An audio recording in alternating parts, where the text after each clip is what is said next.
It was really cold this morning. Despite sunshine, we've been slow to warm up this afternoon, but the warm-up is on the way. Overnight tonight, not nearly as cold as it was last night. In fact, our low temperature falls 22 with a clear sky, 16 Aberdeen, 25 in Pierre, 28 in Rapid City. Then during the day tomorrow, we'll have a south wind and lots of sunshine. High of 56 Sioux Falls, 55 Aberdeen, 61 in Pierre, 62 degrees in Rapid City. Even warmer as we head toward the weekend. We'll talk about that in just a few minutes. KELOLAND News starts now.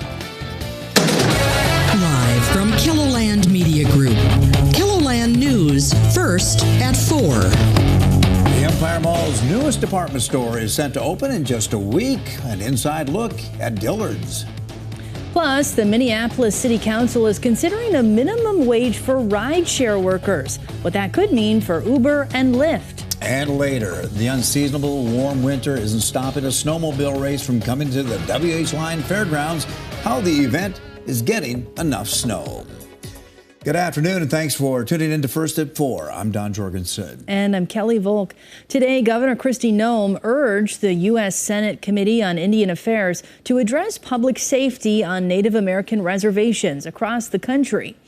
In a letter, Governor Noem pointed to emergency declarations that several of South Dakota's Native American tribes have issued for the breakdown of law and order, drug addiction, and other challenges.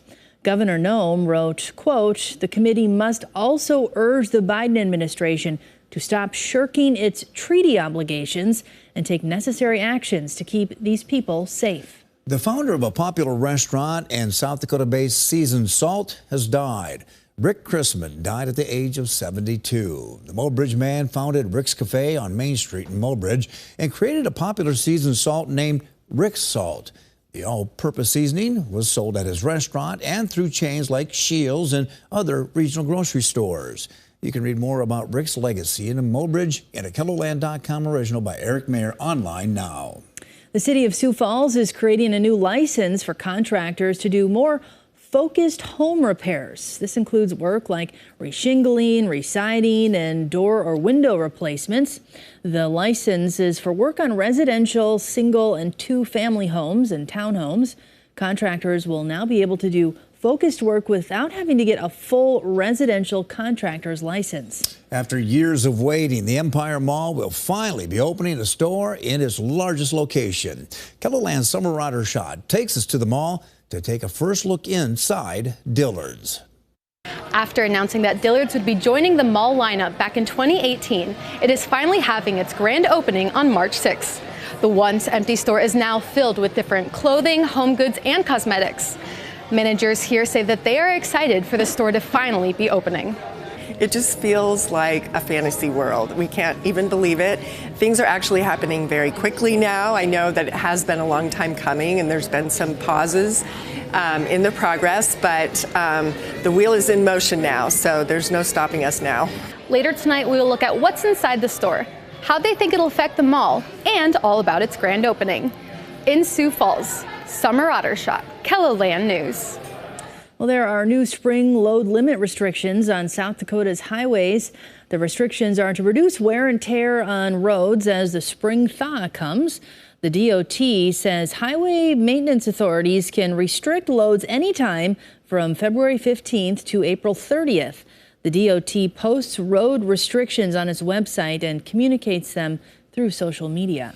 Well, I would imagine some roads, gravel roads in particular, with the moisture that we've gotten and the thawing that we're going to anticipate, probably going to get a little soggy as well. Yeah, we're kind of moving to the other extreme, Jay. Well, we are going to see a pretty rapid slingshot type warm up. We didn't get much moisture yesterday. In fact, the melted snow in Sioux Falls would have been just a few tenths of an inch. So there's not much moisture out there. What little snow we've had in Sioux Falls rapidly melting, even though the temperature has been below freezing all day long. The old solar snow plow at work. Right now, we're at 25 degrees at Falls Park in Sioux Falls. Our normal high is 36, so we're 10 degrees below average. There is that south wind that's going to keep us on the mild side tonight. Now, we actually started the day a couple degrees below zero in Watertown and Aberdeen. Temperatures starting to recover right now. Watertown sits at 20 with that south breeze at 9. And in Rapid City, this is the leading edge of some warm air. They'll spread across the region during the day tomorrow. Right now, Rapid City's at 45, east breeze at 11 miles per hour. Here are the current temperatures. Eastern KELOLAND is below normal. The western part of the area is close to normal because of that south wind. And the south wind is going to keep our temperatures on the mild side tonight. We're not talking single digits. In fact, low 22 Sioux Falls, 16 Aberdeen, 25 in Pierre, 28 in Rapid City. Then during the day today, south wind a little brisk in the case of Sioux Falls, but a high of 56 degrees. So that's about 20 degrees above normal. We'll see 55 in Aberdeen, 61 in Pierre, 62 degrees in Rapid City. And it's going to be even warmer on Friday and Saturday. We'll talk about your weekend forecast in detail in just a few minutes. All right, thanks a lot, Jay. A train derailed near Salix, Iowa this morning. The train derailed on the tracks that run alongside the old 75 near Salix. Union Pacific says that there were 8 rail cars that were carrying soybean products. There were no injuries as a result of the derailment, but some soybean meal did spill. Crews are cleaning up the scene, and the cause of the derailment is still being investigated. The Minneapolis City Council is reviving an effort to require minimum wages for rideshare drivers.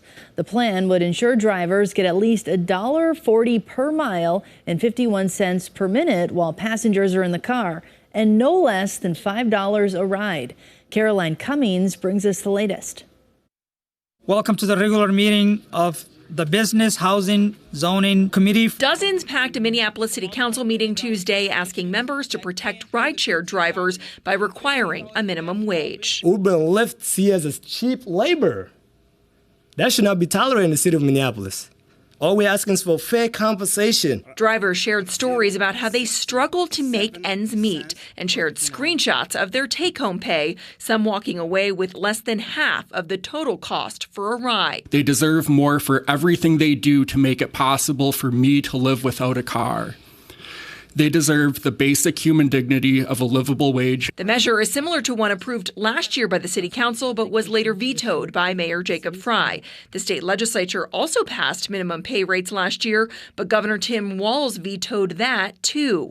Now Minneapolis is trying again. But rideshare companies Uber and Lyft are sending the same warnings. They say passing this local ordinance could mean ending operations not only in the city, but the whole state. A spokesman for Lyft in a statement said in part, quote, "The council's proposed bill ignores economic reality. It pushes the same egregious mandates that were vetoed by the mayor last year, and it could make rides on Lyft too expensive for too many." Uber added, quote, "The proposed rates mean much higher prices for riders and less work and pay for drivers." Uber and Lyft are finessing us, and they're finding creative, strategic ways to take money out of our pockets. In Minneapolis, Caroline Cummings, WCCO News. The proposal advanced out of committee. If approved by the full council, it would take effect in April. The Minneapolis Downtown Council and Hospitality Minnesota are also opposed to the ordinance. A federal court dismissed a legal challenge to Iowa Governor Kim Reynolds' policy that bans schools from instituting mask requirements.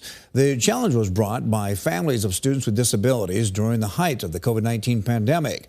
The lawsuit alleged that the governor violated federal disability law as it pertained to students with disabilities by banning schools from enacting a mask mandate. The rule marks the conclusion of the years-long court battle that started in the fall of 2021. Well, tax filing season is here, and that means scammers could try to get your money by posing as the IRS.